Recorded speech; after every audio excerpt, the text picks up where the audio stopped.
शुरू करता हूँ उस पाक परवरदिगार के नाम से जिसके कब्ज़ा कुदरत में आपकी और मेरी जान है। सुनते कानों देखती आंखों को आपके मेज़बान शिराज का सलाम पहुँचे। नाज़रीन ग्रामी, पाकिस्तान के पास ऐसे ऐसे हथियार मौजूद हैं जो दुनिया में ना तो इंडिया के पास मौजूद हैं, ना अमेरिका और ना ही इसराइल के पास होंगे। इसलिए जैसे भी हालात हों, पाकिस्तान को हराना मुश्किल ही नहीं बल्कि नामुमकिन तरीन काम है। आज हम ऐसे ही कुछ पाकिस्तान के खुफिया हथियारों के हवाले से बात करेंगे जिनका इल्म बहुत ही कम लोगों को है। नाज़रीन, पाकिस्तान ने इन खुफिया हथियारों को आज तक एलानिया तौर पर लॉन्च नहीं किया और ना ही पाकिस्तानी फ़ौज इनकी तस्दीक करती है, मगर वक्फे से ये हथियार खबरों की जीनत बनकर दुश्मन की नींदें उड़ाते रहे हैं। नाज़रीन ग्रामी, आज की इस ज़ेरे नज़र वीडियो में हम पाकिस्तान के 8 सबसे बेहतरीन और खुफिया हथियारों के बारे में बात करेंगे जिनके बारे में शायद कोई दूसरा चैनल नहीं बताएगा। दोस्तों, वीडियो की तफसीलात में जाने से पहले मैं उन तमाम दोस्तों का बेहद मशकूर हूँ जो कि मेरे चैनल को सब्सक्राइब कर चुके हैं और साथ ही नए आने वाले दोस्तों से इंतहाई मुदमाना इल्तमास करता हूँ कि पहले वो भी मेरे चैनल को सब्सक्राइब कर लें और साथ मौजूद बेल आइकन पर भी क्लिक कर लें ताकि आप लोगों को मेरी तमाम मालूमात पर मबनी वीडियोस का नोटिफिकेशन बर वक्त मिलता रहे। नाज़रीन ग्रामी, नंबर 1, तैमूर मिसाइल। दोस्तों, एक अंदाजे के मुताबिक पाकिस्तान तैमूर नामी बैनुल बरेआज़मी मिसाइल बना चुका है जो कि 7000 किलोमीटर रेंज का हामिल है। इस मुमकिन हथियार से अमेरिका सख्त परेशान है।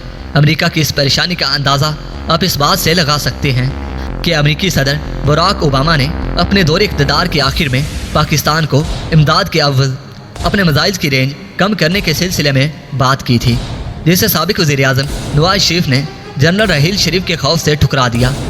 दोस्तों, अमेरिका की ख्वाहिश थी कि इमदाद के अव्वल पाकिस्तानी मिसाइलों की रेंज इस कदर कम कर दी जाए कि मिसाइल इसराइल तक कभी ना पहुंच पाएँ और इस मुआहदे की बदौलत पाकिस्तान का तैमूर मिसाइल प्रोग्राम भी ख़त्म हो जाए।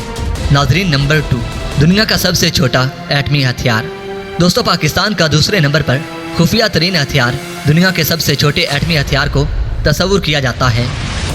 दोस्तों, 2001 में जनरल परवेज़ मुशर्रफ ने एक इजलास के दौरान अमरीकी अहदेदारों के सामने हैरत अंगेज़ इंकशाफात किए थे कि पाकिस्तान क्रिटिकल कम लिमिट से कम मिकदार में प्लूटोनियम को इस्तेमाल करते हुए एटमी हथियार बनाने में कामयाब हो गया है, जिस पर अमरीकी अहदेदार सख्त परेशानी में मुब्तला हो गए। गोया ये कि परवेज़ मुशर्रफ ने अमरीकियों के सामने हालात की नज़ाकत को भांपते हुए इंकशाफ तो कर दिया, लेकिन पाक फ़ौज ने बाकायदा तौर पर कभी ऐसे खुफिया हथियार होने की तस्दीक नहीं की और इस राज को आज तक खुफिया ही रखा गया।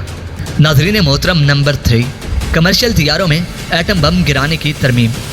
दोस्तों, इंतहाई मोहतात अंदाजे के मुताबिक पाकिस्तान ने मुमकिन तौर पर चंद कमर्शियल तैयारों में ऐसी तब्दीलियाँ की हैं जिनके बदौलत ज़रूरत पड़ने पर इनके ज़रिए किसी भी दुश्मन मुल्क में हिरोशिमा और नागासाकी तरज का एटमी हमला किया जा सकता है और इन तैयारों में की गई तब्दीलियों का डिज़ाइन इस कदर मुख्तसर है कि कोई तैयारा साज कंपनी इस मामूली तब्दीली के पीछे छुपा राज कभी भी समझ नहीं पाएगी।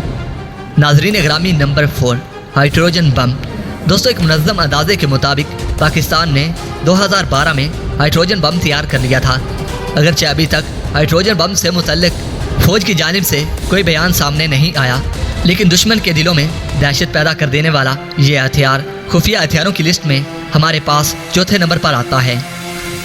दोस्तों, बाद अमरीकी माहिरीन के मुताबिक 3 सितंबर 2017 को शमाली कोरिया ने जिस हाइड्रोजन बम का तजुर्बा किया, इसकी टेक्नोलॉजी पाकिस्तान ने शमाली कोरिया को फ़रोख्त की थी।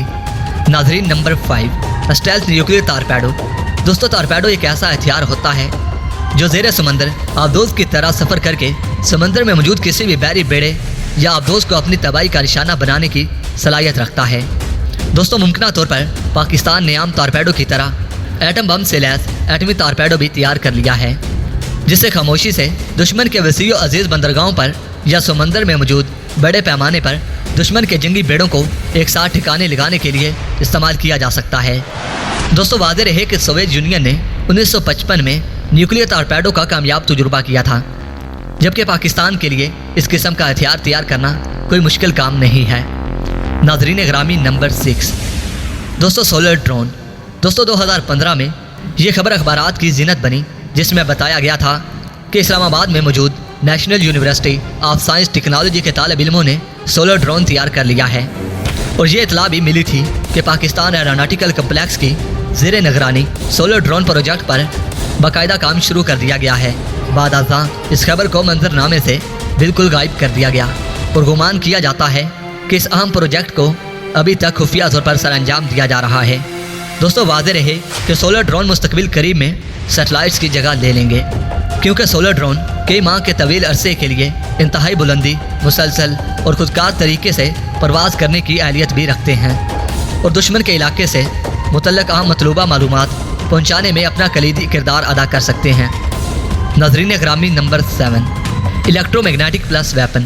دوستو الیکٹرو میگنیٹک پلس ویپن ایسے ہتھیار کو کہا جاتا ہے جو نہایت خاموشی سے دشمن کے کسی مخصوص علاقے میں موجود تمام تر مواصلاتی نظام کو صرف 1 سیکنڈ کے مختصر ترین وقت میں درم برم کرنے کی اہلیت رکھتا ہو۔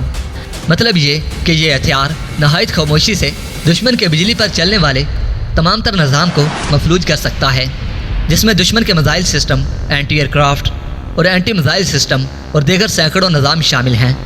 دوستو کچھ عرصہ قبل اس سے متعلق خبریں میڈیا کی زینت بنی، جس میں بتایا گیا کہ پاکستانی اسٹوڈنٹ نے اس پیچیدہ اور مشکل ترین ٹیکنالوجی کو ایجاد کرنے میں کامیابی حاصل کر لی ہے، جبکہ بعد ازاں اس خبر کو بھی منظرنامے سے بالکل غائب کر دیا گیا۔ ناظرین گرامی، نمبر 8۔ ناظرین گرامی، ہمارے پاس آخری نمبر یعنی کہ 8ویں نمبر پر ہے مضبوط ترین آرمڈ۔ دوستو 2003 میں جب آپریشن عراقی فرینڈم کے نام پر امریکی M1 ابرام ٹینک عراق کی گلیوں میں دنداتے اور تباہی پھیلانے لگے تو عراق بھر میں پھیلے مجاہدین سر توڑ کوششیں کرنے کے باوجود ان امریکی ٹینکوں کو مؤثر حملوں کے بعد بھی تباہ نہیں کر پائے تھے، کیونکہ ان ٹینکوں کے اوپر اور ارد گرد ایسے مضبوط ترین دھات کو لگایا گیا تھا جس پر ہر طرح کا ہتھیار بے اثر ثابت ہوا۔ دوستو بعد میں معلوم ہوا کہ وہ دھات دراصل یورینیم کے مرکب سے بنائی گئی۔ دوستو یہ دنیا کی مضبوط ترین اور خفیہ رکھی جانے والی دھات ہے۔ ناظرین گرامی، اطلاعات یہ ہیں کہ پاکستان آرمی کے زیر انتظام خفیہ لیبارٹریز اور ریسرچ سینٹرز میں اس دھات کو کامیابی سے تخلیق کر لیا گیا ہے، جبکہ ایک اندازے کے مطابق دنیا کی سخت ترین دھات ہونے کی وجہ سے اس دھات کے ٹکڑوں کا استعمال پاکستان کے کئی میزائلوں کے نچلے حصے میں یعنی راکٹ بوسٹر کی تھرسٹ کو کنٹرول کرنے کے لیے بھی استعمال کیا جاتا ہے۔ ناظرین گرامی، اس دھات کی تخلیق اور اس کے استعمال کو ابھی تک خفیہ رکھا گیا ہے۔ ناظرین گرامی، جیسے بھی حالات ہوں، پاکستان کو ہرانا مشکل ہی نہیں بلکہ ناممکن ترین کام ہے۔ اس لیے اب دشمن کو بھی سمجھ لینا چاہیے کہ پاکستان کے ساتھ کسی بھی حال میں پنگا لینا مہنگا ہو سکتا ہے۔ دوستو یہ تھے پاکستان کے وہ ہتھیار جن کی بدولت دشمن کبھی بھی پاکستان کی طرف میلی آنکھ سے نہیں دیکھ سکتا، اور اگر دشمن میلی آنکھ سے دیکھنے کی غلطی کر بیٹھے تو ان میں سے کوئی نہ کوئی ہتھیار دشمن کے مقدر میں لکھ دیا جائے گا۔ دوستو ویڈیو پسند آنے کی صورت میں اس ویڈیو کو لائک کیجئے، دوستوں کے ساتھ شیئر کیجئے اور کمنٹ سیکشن میں مجھے اپنی قیمتی آراء سے ضرور آگاہ کیجئے گا۔ دوستو اپنا اور اپنے پیاروں کا بہت سارا خیال رکھیے۔ اگلی ویڈیو تک کے لیے اجازت دیجیے۔ اللہ نگہبان۔